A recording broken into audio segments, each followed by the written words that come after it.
प्रणाम। आप सभी को मेरा सादर प्रणाम।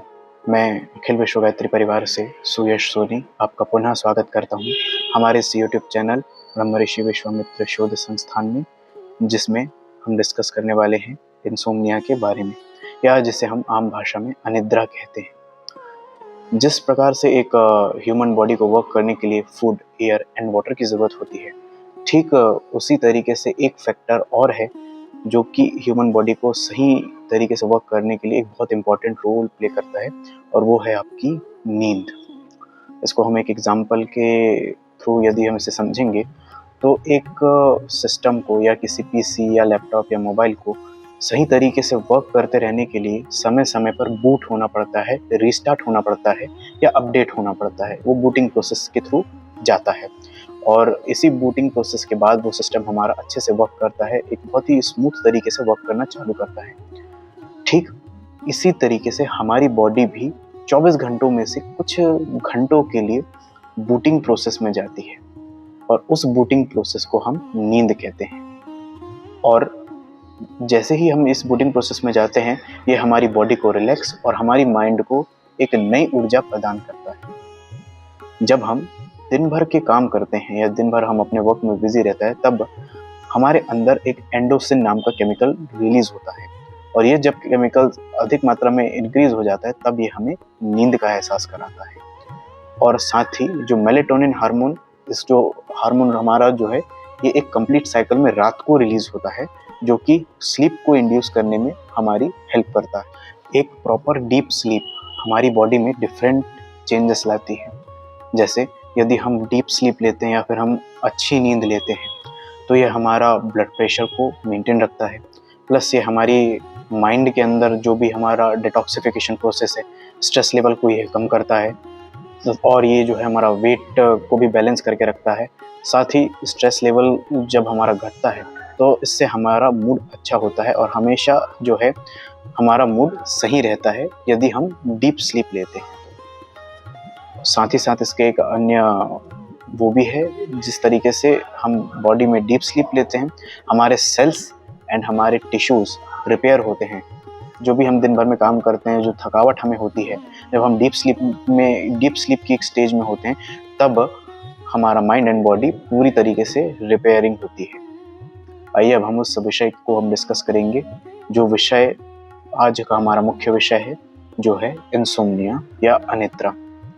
देखा जाए या बात किया जाए तो ये अनिद्रा है क्या?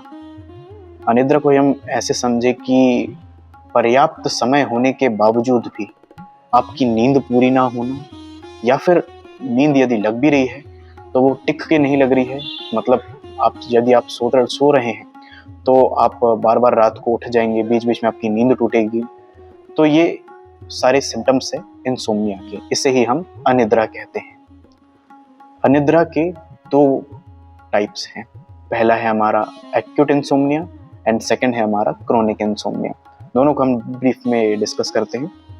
जो मैंने पहले आपको बताया, एक्यूट इंसोम्निया, यह तब होता है जब हम बहुत माइल्ड स्ट्रेस में रहते हैं। ये जो एक्यूट इंसोम्निया है, ये एक टेम्पररी इंसोम्निया है, ये एक टेम्पररी अवस्था है अनिद्रा की, जिसमें हम जो है ये अवस्था में मुश्किल से 1-2 दिन या 1 हफ्ते तक अनिद्रा की स्थिति में रहते हैं।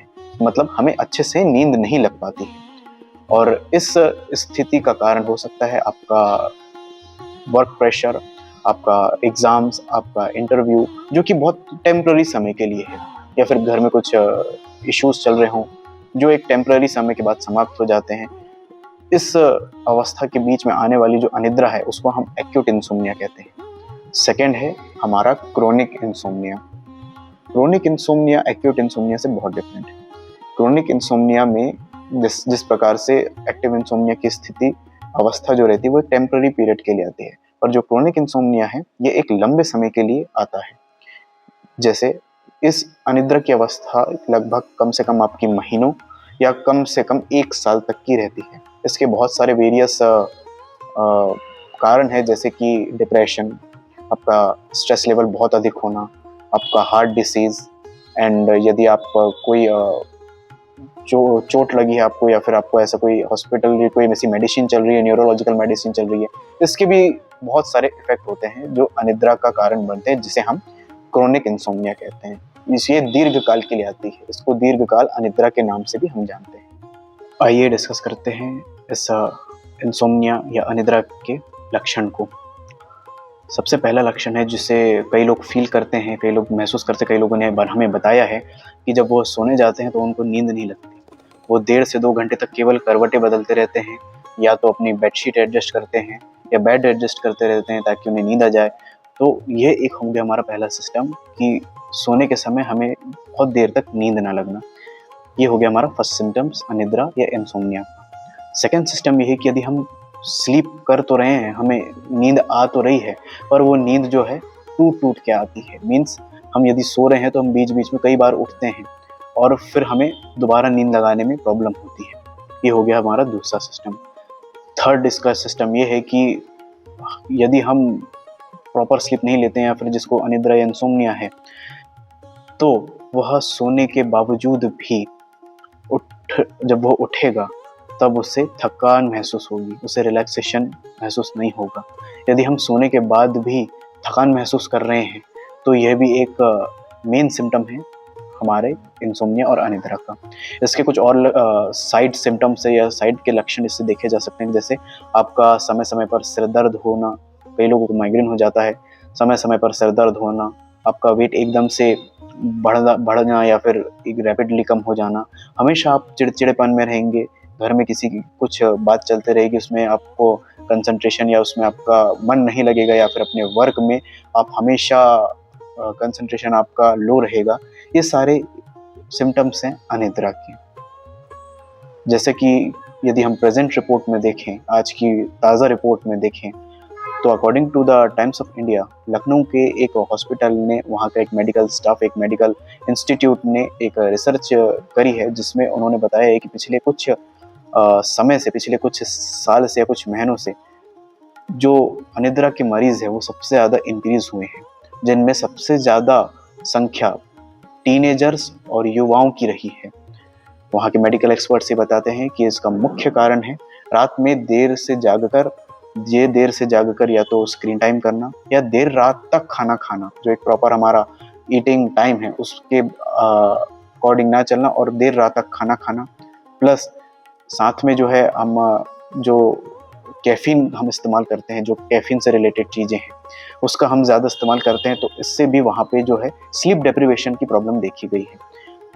ये हो गया हमारा टाइम्स ऑफ इंडिया के अकॉर्डिंग जो हमको न्यूज़ मिली है। एक और रिसर्च है जो है John Hopkins university the global ने इसे पब्लिश किया है, और इस अकॉर्डिंग टू दैट रिपोर्ट, यदि हमारे आसपास ऐसे पॉल्यूटेंट हैं जैसे PM2.5 या NO2, या फिर हम जिस सिटी में रहते हैं वहाँ का पॉल्यूशन, यहाँ की जो एयर क्वालिटी इंडेक्स है AQI वो ठीक नहीं है, तो यह भी एक बहुत बड़ा फैक्टर है स्लीप डेप्रिवेशंस का। और ये मैक्सिमम जिनकी एज 30 to 35 है या 40 to 45 है, ये इनके बीच में ज़्यादा स्लीप डेप्रिवेशन के केसेस देखे गए हैं यदि ये इन पर्टिकुलर पॉल्यूटेंट्स के डायरेक्ट कांटेक्ट में रहते हैं, जो मैंने बताया PM2.5 या NO2। नॉर्वे की एक लेटेस्ट रिसर्च में यह पाया गया है कि जो लोग रात को देर तक बिंज वॉचिंग करते हैं, नेटफ्लिक्स देखते हैं, Amazon प्राइम देखते हैं, या जो भी वो मूवीज़ देखते हैं, रात को देर तक यदि वो देखते हैं, तो उस पर्टिकुलर, आजकल हमारे डिवाइस बहुत स्मार्ट हो चुके हैं, बहुत आगे निकल चुके हैं, उसमें एक UV ब्लू लाइट जिसको हम बोलते हैं UV लाइट, ये UV लाइट हमारे मस्तिष्क पे गहरा प्रभाव करती है, जिसके कारण हमें नींद लगाने में, नींद आने में दिक्कत होती है। साथ ही में हमारी ये आइज़ के लिए भी बहुत हार्मफुल है। नॉर्वे की रिसर्च में ये पाया गया है। सो ये थी हमारी लेटेस्ट रिपोर्ट जो बताती है कि अनिद्रा का खतरा कितना जल्द से जल्द उतना ही बढ़ता जा रहा है जितना बाकी के खतरे बढ़ते जा रहे हैं, और it's not a thing to ignore. आइए जो हमने अभी डिस्कस किया है उसके बारे में हमारे पूज्य गुरुदेव ने एक पुस्तक लिखी है जिसका नाम है sleep dreams and spiritual reflection. इसमें परम पूज्य गुरुदेव ने बहुत ही अच्छे से समझाया है कि जब हम एक डीप स्लीप में रहते हैं तो हमारा माइंड किस तरीके से वर्क करता है, प्लस यदि हमें प्रॉपर स्लीप या डीप स्लीप नहीं मिल पाती है तो उससे हमारा माइंड कैसे रिएक्ट करता है। जैसे कि आप सभी जानते होंगे, हमारे माइंड को 3 कैटेगरी में डिवाइड किया गया है, चेतन, अचेतन, अवचेतन मन, या जिसे हम कॉन्शियस, सबकॉन्शियस या अनकॉन्शियस माइंड कहते हैं। पहले हम डिस्कस करते हैं कि जब हम डीप स्लीप में रहते हैं तो यह तीनों माइंड कैसे वर्क करते हैं। तो जैसे कि हम डीप स्लीप में हैं, यदि हम डीप स्लीप की उस स्टेज में हैं, तो सबसे पहले हमारा कॉन्शियस माइंड साइलेंट होगा, हमारा कॉन्शियस माइंड टर्न ऑफ होगा, जिसमें हमारा जो चेतन मन है वो बाहरी परिस्थितियों के बारे में अवगत उसे नहीं मिल पाएगा। आपने देखे होंगे जब कोई छोटा बच्चा या फिर किसी भी व्यक्ति को जब बहुत गहरी नींद लगती है तो उसके आसपास क्या हल्ला हो रहा है, कौन लोग बैठे हैं, वह बाहर की जो परिस्थिति है उससे वो अवगत नहीं रहता है। तो हमारा सबसे पहले जब हम डीप स्लीप में जाते हैं तो हमारा फर्स्ट स्टेज है, हमारा कॉन्शियस माइंड टर्न ऑफ होता है, और इसके बाद चालू होती है हमारी सेकेंड स्टेप, जो आती है सबकॉन्शियस माइंड लेवल पे। जो हमारा सबकॉन्शियस माइंड है, जिसे हम अवचेतन मन कहते हैं, उसमें एक हमें चेंजेस देखने को मिलते हैं कि ये जो हमारा सबकॉन्शियस माइंड है, ये हमारा सबसे बड़ा स्रोत होता है ड्रीम्स का। जो हम रात में सपने देखते हैं, वो सारी जो चीज़ें, वो जो सारा आपने इन्फॉर्मेशन जो आज दिन भर में कलेक्ट किया है, जो अपने इमोशनल फील किया है, या फिर जो आपने दिन भर में जो छोटी छोटी चीज़ें आपने कलेक्ट की है, वो माइंड, आपका जो सबकॉन्शियस माइंड है, वो सबको डिटॉक्स करता है, आइदर थ्रू सपनों में, या फिर जो है हमारे कॉन्शियस सबकॉन्शियस माइंड, इसकी एक प्रोसेस रहती है, उससे ये हमारे ब्रेन को डिटॉक्सिफाई करता है। मतलब एक तरीके से जो भी आज हमने इंफॉर्मेशन कलेक्ट की है, देखा है, सुना है, वो सबको धीरे धीरे डाइजेस्ट करता है, उसको हटाता है। और इसके बाद आते हैं अचेतन मन में, जो है अनकॉन्शियस माइंड में। जब हम एक बहुत गहरी नींद में रहते हैं, तब ये हमारे बॉडीज़ के सेल्स रिपेयर करता है, हमारे बॉडीज़ के टिश्यूज़ को रिपेयर करता है, साथ ही ये पूरी बॉडी को एक रिस्टार्ट पोजीशन में, जिसे मैंने आपको फर्स्ट वीडियो के फर्स्ट में बताया, हमारा सिस्टम बूट होता है, ये उसमें हेल्प करता है। तो ये तीन अवस्था जो हमारे माइंड की थी, subconscious mind, unconscious mind and हमारा कॉन्शियस माइंड, ये तीनों गहरी नींद में क्या इफेक्ट डालते हैं, ये आपने देखा। अब हम देखेंगे अनिद्रा में इन तीनों माइंड की क्या अवस्था होती है। जब हम अनिद्रा की स्थिति में रहते हैं, जब हम उस स्टेज में रहते हैं जब हमें प्रॉपर नींद नहीं लगती है, तो सबसे पहला जो हमारा कॉन्शियस माइंड है वो तो टर्न ऑफ ही नहीं होता है। उसके जब हम सो भी जाते हैं तो हमारा माइंड चालू ही रहता है, वो प्रॉपरली बंद नहीं होता है। हमारे आप महसूस करेंगे कि जब हम प्रॉपर सो भी जाते हैं तो भी हमारे माइंड में बहुत सारे थॉट्स कंटिन्यूस चलते रहते हैं, कंटिन्यू एक लूप में चलते ही रहते हैं, एक के बाद एक के बाद एक के बाद एक। हम जो है जो भी हमारे थॉट्स आ रहे हैं वो स्टॉप नहीं होते, जिसके कारण वो उस माइंड के टर्न ऑफ ना होने के कारण हमारा जो सेकंड प्रोसेस है सबकॉन्शियस माइंड, जो हमारा ब्रेन को डिटॉक्स करता है, हमारा जो है कंसंट्रेशन पावर बढ़ाता है, ये जो सबकॉन्शियस माइंड है ये उस स्टेज तक पहुंच नहीं पाता है। तो इससे जो है हमें बहुत सारी कठिनाइयाँ उठानी पड़ती है, जैसे कंसंट्रेशन हमारा खराब होगा, हम स्लीप डेप्रीवेशन के शिकार हो जाएंगे, हमारा जो लर्निंग एबिलिटी है वो कम होगी, हमें चिड़चिड़ापन ज़्यादा आएगा। तो अकॉर्डिंग टू डेथ हमने दोनों को भी कंपेयर किया कि इन तीनों माइंड की अवस्था से निद्रा और अनिद्रा में ये तीनों माइंड कैसे रिएक्ट करते हैं, ये तो हमने डिस्कस कर लिया है। अब हम डिस्कस करेंगे इनके बचाव के बारे में, या फिर हम जिसको कहते हैं इसका क्योर क्या है। तो सबसे पहला क्योर है कि आप इस अनिद्रा जिनको है या फिर जिन्हें नींद आने में मुश्किल होता है, वह कैफीन रिलेटेड फूड छोड़ दें। जैसे कि हम लेते हैं कॉफ़ी, जिनको पीने की बहुत आदत होती है वो कॉफ़ी छोड़ सकते हैं। या फिर अपना स्क्रीन टाइमिंग बहुत मेजर इशू प्ले करता है अनिद्रा के लिए, तो आप अनिद्रा को क्योर करने के लिए आप अपना स्क्रीन टाइम रेगुलेट कर सकते हैं। एक प्रॉपर डीप स्लीप आप अपना साइकिल वापस रीस्टार्ट कर सकते हैं। एक अपना प्रॉपर टाइम आप शेड्यूल कर सकते हैं कि जैसे हम 10 बजे सो जा रहे हैं तो हमें सुबह 6, साढ़े 6, 7 बजे तक प्रॉपर 7 से 8 या 6 से 7 घंटे की नींद हमें लेना ही है। ये प्रोसेस धीरे धीरे यदि आप करते हैं तो आप ये देखेंगे कि आपके जो नींद की क्वालिटी है, जो आपका स्लीप क्वालिटी, उसमें काफ़ी सुधार आएगा। और इसका हम ये क्योर कर सकते हैं कि जब आप सोने जाएं तो उससे पहले एक वार्म शावर या फिर अच्छे से गर्म पानी से अपना जो है हाथ मुंह धोकर सोना चाहिए, इससे स्लीप क्वालिटी इंक्रीज होती है। तो यह था आज का हमारा विषय अनिद्रा के बारे में, और यह एक बहुत ही गंभीर विषय है जिस पर हमें ध्यान देने की आवश्यकता है। जैसे मैंने आपको वीडियो के शुरुआत में ही बताया था, हर एक सिस्टम को, हर एक प्रोसेसर को, जो भी हमारे कंप्यूटर में लगे हुए, उन सबको सही तरीके से वर्क करते रहने के लिए समय समय पर बूट होना पड़ता है। सेम हमारी बॉडी के साथ भी है। हमारा माइंड को 24 घंटे में से कुछ घंटों के लिए उस बूटिंग स्टेज में रखना अनिवार्य है, और प्रॉपर अच्छे से बूटिंग स्टेज में रखना अनिवार्य है, जिसे हम नींद कहते हैं। यदि आपको हमारी इन्फॉर्मेशन अच्छी लगे तो लाइक करें, शेयर करें, सब्सक्राइब करें हमारे इस यूट्यूब चैनल ब्रह्म ऋषि विश्वामित्र शोध स्थान में। मिलते हैं नेक्स्ट वीडियो में। सभी को प्रणाम।